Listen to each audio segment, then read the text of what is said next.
de atunci lupți pentru un vis al tău, pentru un gând al tău și aș vrea să te ascult cântând, pentru că aceasta este surpriza pe care vroiam să vă fac.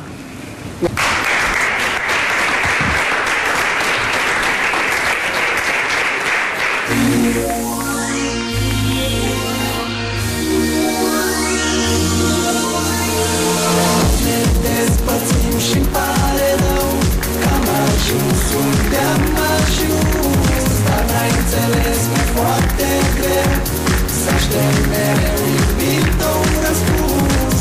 Ne despărțim și pare rău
că am ajuns unde am ajuns, dar n-ai înțeles, mi-e foarte greu să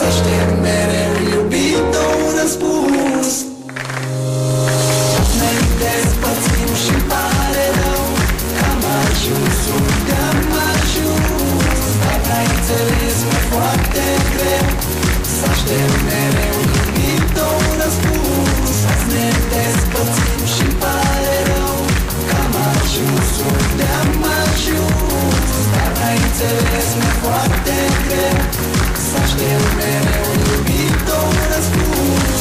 Ne despărțim și pare rău că am ajuns unde am ajuns, dar n-ai înțeles, mi-e foarte greu să aștept mereu, iubito, un răspuns. Ne despărțim și pare rău.